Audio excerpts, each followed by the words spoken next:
चिरां जिल्लानि रुनिकाटा हाग्रा रेन्जनि सिङाव थानाय कालबारि एविक्शन खालामजानाय जायगायाव ओनसोलनि सुबुंफोरनि थाथाय आरो बिसोरो माब्लानिफ्राय बे हाग्रा ओनसोलाव थाफैयामोन बेफोरखौ बिथा खालामनानै बड'लेण्ड बुब्लिनि मोनसे गोनां संदाननाय।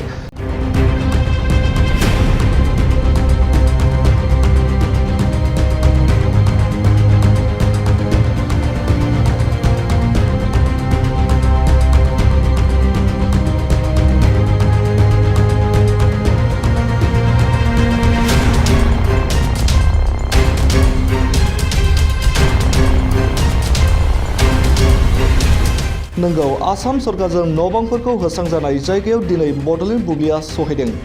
बे समाव बड'लेण्ड बुब्लिनि गाहाय सुजुगिरि राकेश रामसियारनि लानाय एक्सक्लुसिभनि गुबै बाथ्राफोरखौ फै मिथिना लानि।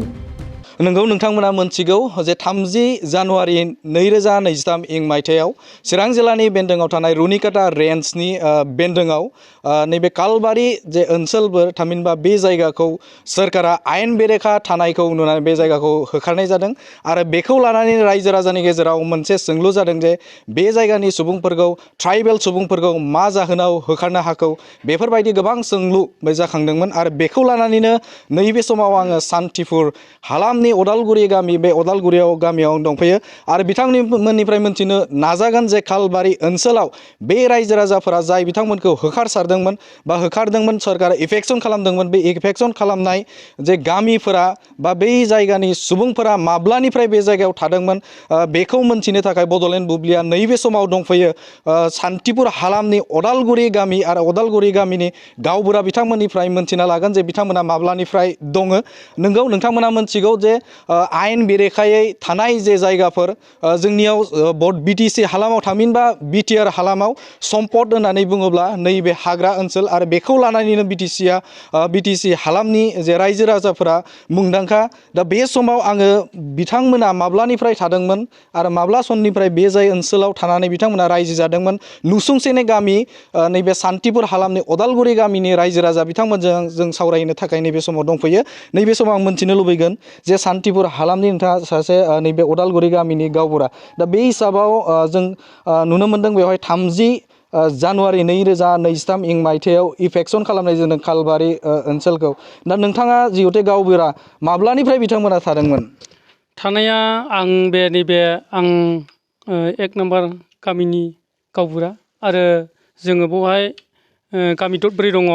गामि दरब्रैनि जोङो साब्रै गावबुरा दङ। 1, 2, 3, 4 बेवहाय माने अदालगुरि गामिया ओमफ्राय माने दा जि इलेक्शन खालामजादों बिसोरो जोंजों सिथाबनायानो होनदो, खाथि बारा गोजान जाया आरो नांजाबनाय होनदो। 3 नाम्बारजों ओरै नांजाबनाय बेखौ बुंजायो।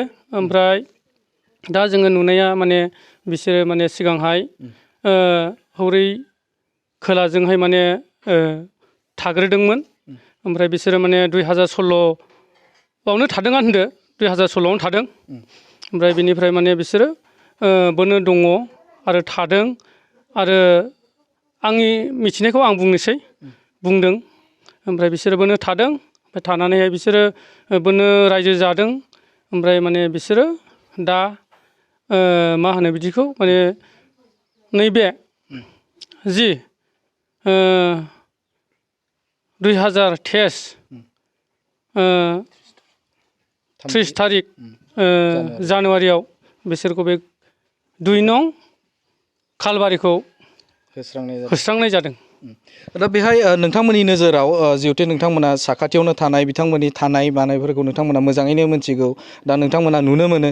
दा बेवहाय गिबियाव बेसेबांसो न'खर नोंथांनि आन्दाज खालामनायाव बेसेबांसो न'खर बेवहाय 2016 मायथाइयाव जिहेथु बे जायगायाव थादों कालबारि ओनसोलनि रायजो राजाफोरा थामहिनबा बे जाय जायगायाव इफेक्शन खालामदों बै जायगानि मानसिफोरा बेवहाय दङ।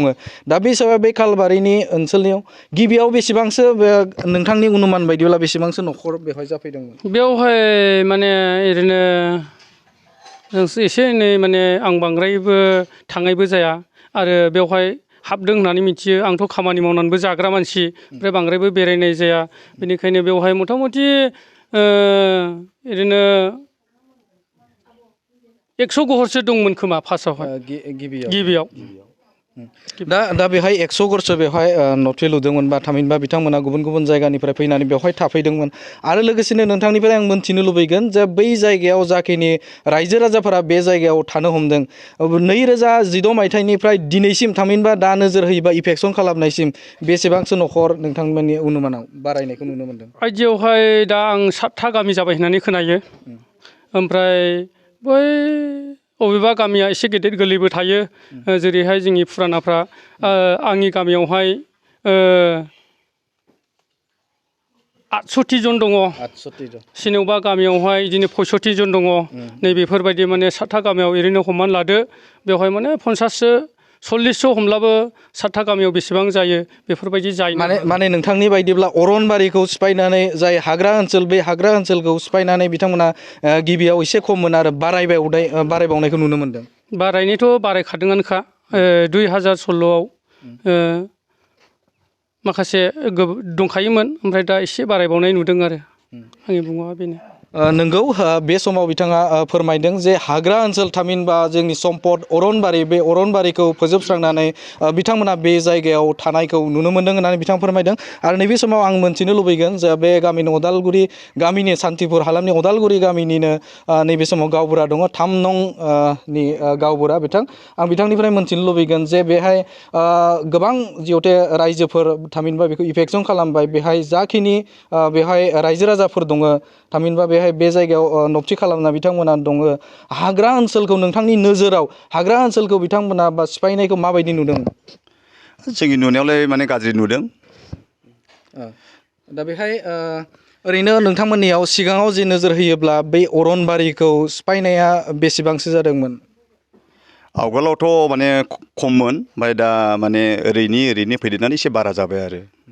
बबे जायगानिफ्राय बे जायगायाव थुबुर जाफैदों थामहिनबा बेहाय नबथिखौ लुफैदों थामहिनबा हादान सिफायफैदों बिथांमोना?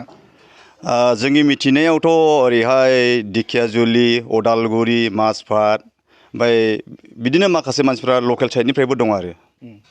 जों खोनानो मोनदों खौरां बिजोंनि गेजेरजों खायसे सुबुंफोराबो बे जायगायाव गुबुन जायगानिफ्राय जिहेतु अदालगुरिनि बाथ्रा नोंथाङा बुंदों दिखियाजुलिनि बाथ्रा बिथांमोना बे फैनायाव सोरबा बेवहाय दालालि बिथांमोनखौ लाबोनायनि थाखाय बिदि सुबुंफोर दङ होननानै फोरमायदों बे समाव नोंथांनि नोजोराव दङ नामा?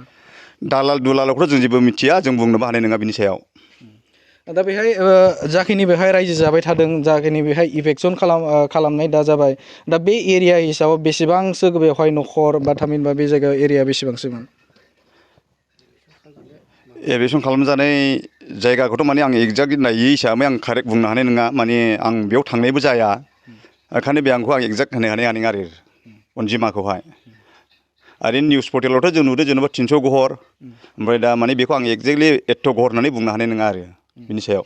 दा नोंथांमोनाबो बे जायगायाव रायजो जाबाय आरो नोंथांमोना बे हानि एलटमेन्ट जिहेतु मोनखांबाय बे जायगायाव दा बेहाय जोङो नोंथांनिफ्राय आं मोनथिनो लुबैगोन जिहेतु हाग्रा अरनबारि बिटिसि हालामखौनो जों बुंनांगोन जे मानास नेसनेल पार्क बुङोब्ला जों मुंदांखा बेनि अनगायैबो जों जुदि नैबे रायमना नेसनेल पार्क बेखौ बुङोब्ला बे मुंदांखा दा बैफोर सम्पदफोरखौ फोजोबस्रांनाया नोंथाङा एज ए रायजोनि सासे रिप्रेजेन्टेटिभ हिसाबै एज ए रायजोखौ नोंथाङा दैदेननाय हिसाबाव नोंथाङा गामिनि सासे गावबुरा हिसाबाव बै अरनबारिखौ फोजोबस्रांनाया बेसेबां जुक्ति दं होनना नोंथाङा सानो? बिनि सायाव आं मा होनबावनो सानबाय। जिहेतु हाग्राफोरखौ फोजोबस्रांनायाव नोंथाङा मा बुंगोन? माने सरकारा होबथानांगौ ना? बेखौथ' सरकारा होबथानांगौ सरकारासो हायो बेखौथ' बेनो आंनि बुंनाया। नोंगौ बिथाङा फोरमायदों जा बिथांनिफ्राय जों मिन्थिना लाबाय नोंगौ नोंथांमोननो बड'लेण्ड बुब्लिनि गेजेरजों जे अदालगुरि गामिनि गावबुरा बिथांमोनजों सावरायबाय आरो नोंथांमोननो बे जायगायाव थामहिनबा कालबारि ओनसोलनि जे इफेक्सन खालामनाय जायगाफोर बै जायगानि एक्जेक्ट माबायदि लकेसन माबायदि जायगायाव बिथांमोना रायजो जादोंमोन आरो नैबे जोंनि सम्पद हाग्रा ओनसोल बेखौ माबायदि बिथांमोना थानानै बा बै जायगायाव थानानै रायजो जादों बेनि सोमोन्दै नोंथांमोना बड'लेण्ड बुब्लिनि गेजेरजों आरोबाव फोरमायगोन लोगोसेनो नोंथांमोनखौ नैबे समाव बै जायगासिम लानानै थांगोन।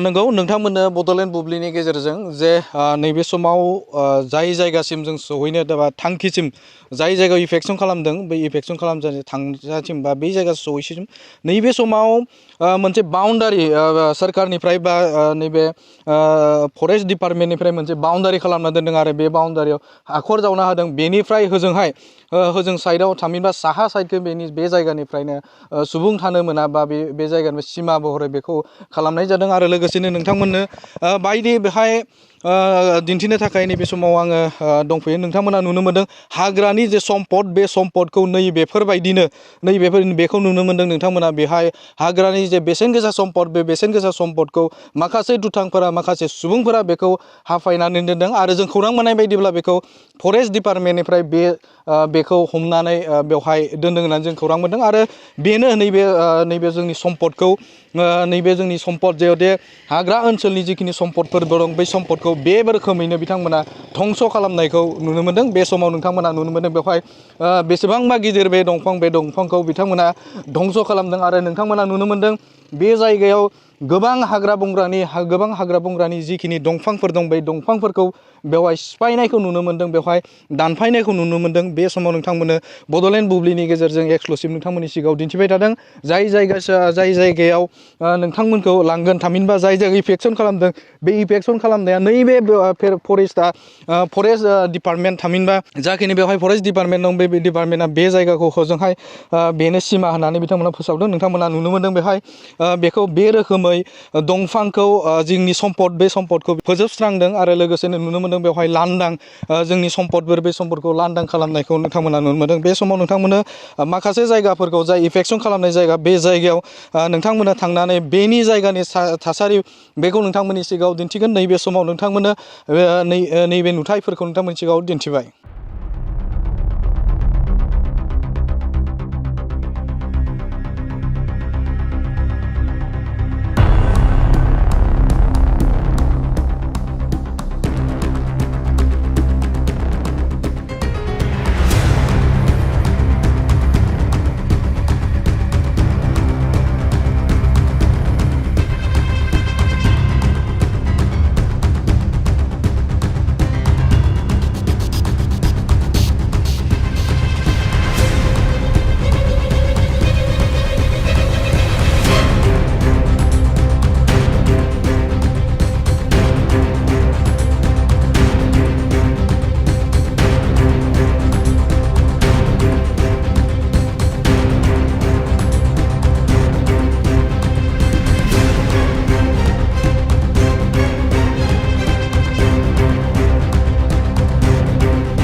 नंगौ नैबे समाव आङो नैबे जाय जायगायाव इफेक्सन खालामदोंमोन थांनाय 30 जानुवारि 2023 मायथाइयाव जे इफेक्सन खालामनाय जे जायगा बे जायगायाव आं दंफैयो आरो नैबे समाव बिथांमोननिफ्राय मोनथिनो लुबैगोन जे बिथांमोना माब्लानिफ्राय बे जायगायाव रायजो जानानै दङ आरो बेसेबांसो न'खरा बे जायगायाव दङ आं नैबे समाव गावबुरा बिथांनिफ्राय मोनथिनो लुबैगोन बा हास्थायगोन बिथांनिफ्राय मा बुंगोन बे समाव नोंथांमोननिखौ 30 जानुवारि 2023 मायथाइयाव नोंथांमोननि न'फोरखौ सिफायनाय जाबाय बे समाव नोंथांमोना माबे सननिफ्राय बे जायगायाव दङमोन 2016 दङ बे जायगायाव जोङो थानानै बेसेबांसो न'खर बेवहाय नोंथांमोना दङ दासान्दि बेवहाय जिहेतु नोंथांमोना बे जायगानि गामिनिनो गावबुरा दा बे हिसाबै बेसेबांसो न'खरा दाख्लै जे थांनाय जे बाराव बेखौ इफेक्सन खालामखो जोंनि 2 नं खालबारियावहाय गासै 54 दं गासै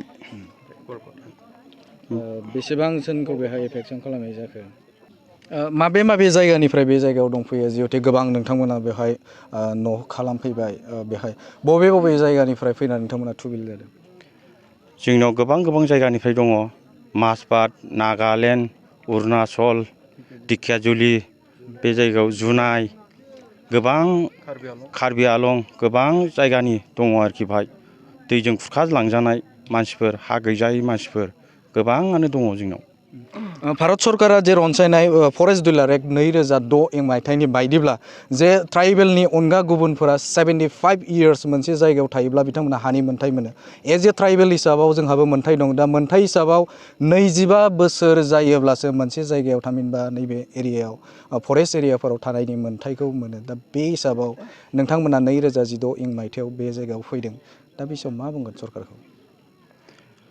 जोंनो सरकारा जोंनो होब्ला मोजां जागौ नामा, बेनिखायनो आं सरकारनाव खावलायो आरो सरकारनिफ्राय आङो एसे अननानै मदद लुबैयो। अननानै जाहाथे जोंनो मोजां जायगा थासारि होयोब्ला मोजां जागोन आरो बे जायगाखौनो जोंनो नांफिनगौ।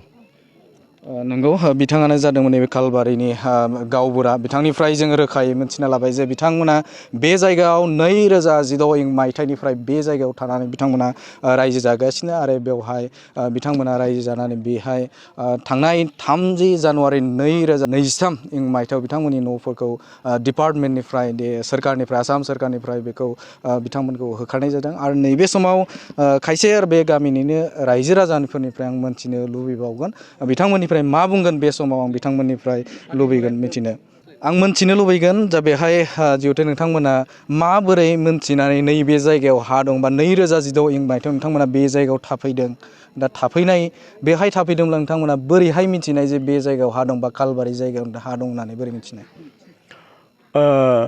दा गलगथा गामिनि गावरानिफ्राय दिनै सोंलुखौ सोंबाय। आं मोजां मोनदों सोंलुखौ सोंनायखाय थाखाय आं धन्यबाद होबाय। जोंनो बेहाय बिथांमोना दि बुंदों दि सारमोनहा दि बे जायगायाव मारै मिथिनानैहाय थाफैनाय, जेब्ला बै 2016 जेब्ला जोङो खोनादों बाहाय मोजां दंफां गैला, मोजां दिनै माबा गैला बा फिसा फिसा दंफांनो गैला, बेनिफ्राय बेखौ जों नुनानै बे दंफां गिदिर गिदिर मैलोबा सोरखारनो सोलिजानाय दंफां गैला, लांदां खालि बायदि नुनायखाय दिनै मिन्थिनानै गावजों गाव बाव देवानि गैया बाव माबा गैया, बेबायदिनो जों मिन्थिनानै जों माजबाटनिफ्राय बेबायदि जिखियाजुलिनिफ्राय नागालेण्ड बर्डारनिफ्राय बेबायदिनो गुबुन गुबुन साइडनिफ्राय गोजान गोजाननिफ्राय हा गैजायै बेबायदि खुरखाजानाय बेबायदि अबस्थाखौ लानानै गथ' गथाय अबस्थाखौ लानानै जों बबाव थासारि गोम थानानै संसार मोनजाबावगोन नैबेखौ साननानै दिनै बेखौ नुहुरनानै फैनायाव आरो बेहाय आं नोंथांनिफ्राय मोन्थिनो लुबैगोन जे जों नुनो मोन्दों फैनायनिफ्राय हाबजेननायनिफ्राय जों नुनो मोन्दों बे जायगा जायगा गोजाम आरो गोजाम खायसे दंफां लाइफांखौ फोजोबस्रांनाय, अरनबारिखौ फोजोबस्रांनाय जों नुनो मोन्दों। आरो गुबुन फारसेजों नोजोर होयोब्ला जों नुनो मोनबावदों जायगा जायगा नैबे गोदान दंफां दानफायनानै गालांनाय जों नुनो मोन्दों। बे समाव नोंथांमोना बे जायगायाव रायजो जानाय हिसाबाव जिहेथु नोंथांमोना बे जायगायाव थानाय हिसाबाव नोंथांमोना दायित्व दंना गैया बायदि सानो? बेखौ सोंनायनि थाखाय हामबायसै। सोंनायनि थाखाय जोङो फिननांगौ गोनां जादों। बेनिखायनो बे दंफां लाइफां जोबस्रांनायखौ जों बुंनो हाया।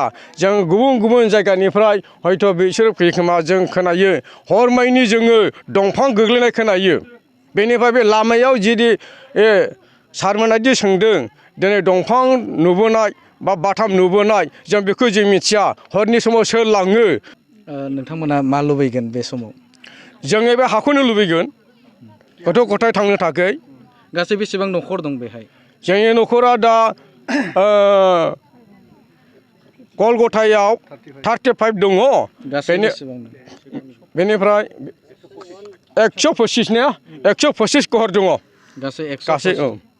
नंगौ, बिथांनिफ्राय जोङो रोखा बाथ्राखौ मोनथिना लाबाय जे बे जायगायाव बिथांमोना माबे समनिफ्राय बे जायगायाव थादोंमोन आरो बिथांमोना बे जायगायाव थानानै सोरखारनिसिम मा बाथ्रा खावलायनो लुबैदों बिथांनिफ्राय जों मोनथिबाय। बे समाव आं खालबारि होननाय जाय इभिक्शन खालामनाय जायगा बे जायगायाव आं दंफैयो। नोंथांमोना नुनो मोन्दों बेवहाय गुबुन गुबुन जे रायजो राजाफोरा थामहिनबा बेवहाय थुबुर जानानै दङ। आरो लोगोसेनो नोंथांमोननि सिगाङाव आङो फोरमायगोन नैबे समाव नोंथांमोनखौ केमेरामेन पार्सनखौ बिथांमोननि सिगाङाव नैबे समाव फोरमायनो नागिरदों बै नुहुरनाय जायगानिफ्रायनो हजोंहाय मोनसे बाउन्डारि होदोंमोन होननानै बिथांमोना फोरमायदों आरो बेनि ओजोंहाय खोला फारसे बिथांमोना रायजो जादोंमोन आरो नोंथांमोना नुनो मोन्दों बेवहाय नैबे समाव रायजो राजाफोरा बेवहाय थुबुर जानानै दङ 30 जानुवारि 2023 इं मायथाइयाव बिथांमोना नैबे जायगाखौ इफेक्सन खालामदों सोरखारनिफ्राय आसाम सोरखारनिफ्राय बेखौ इफेक्सन खालामदोंमोन आरो बेवहायनो बिथांमोना गासै 125 जे न'खर बे न'खरा बे जायगायाव रायजो जादोंमोन आरो नोंथांमोना नुनो मोन्दों आरो हजोंहाय जुदि नाहरोब्ला अरनबारि